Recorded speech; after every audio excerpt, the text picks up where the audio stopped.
Right, hey there Fright fans, this is the Shape speaking, and here I am back at Knott's Berry Farm, ready for one more year of the Knotts Halloween.Haunt. I always love this event because this is always one of the best park haunts in the area. Once I go to the other ones, I'll have my full idea of which one I think rules the roost this year, but for the last couple of years, Knotts has had the best. Sure, they don't have the licensed IPs that Universal does, but I think they just do a better job of creating a haunt and an atmosphere. The thing is, I go all the way back to the days of when there were no scare zones, where the entire park used to be a scare zone, and they used to have fog smoking out the entire park. The whole park would be covered in this fog, and there would be monsters everywhere, all over the place.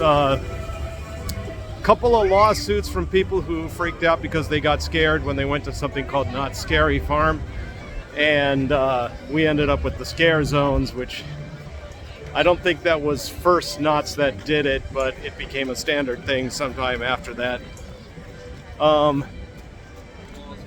Like with everything else, I always get the best tickets I can. So I've got the Fast Fright, and I will also be heading over to the buffet at Mrs. Nutt's Chicken Ranch, so we can be entertained by the various creatures. As always is the case, they replaced two of the mazes from last year with new ones. One of the ones that left was one that I was still particularly enjoyed, Dark Entities.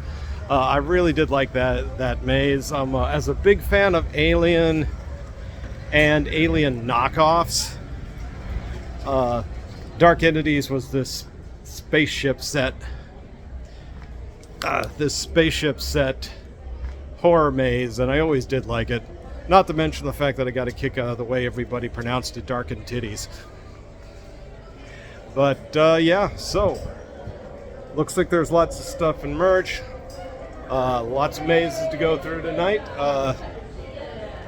and at about 4:30 I'll be starting that. So one more day of Knott's Halloween.Haunt.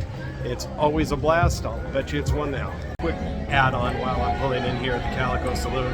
One thing that always bothers me about Knott's Scary Farm lately is that they seriously restrict the bag you can bring into the event. So I'm stuck with this tiny little fanny pack as opposed to the sling bags I usually bring everywhere else. Only Knotts and Magic Mountain do that to you. I mean, I used to bring in a bunch of stuff in a bag and then stick it in a locker. Now I gotta bring this thing. I gotta cram it, whatever I can into this. Not particularly pleasant. That's gotta be a lot worse for women with kids. But aside from that, still one of the best Halloween events.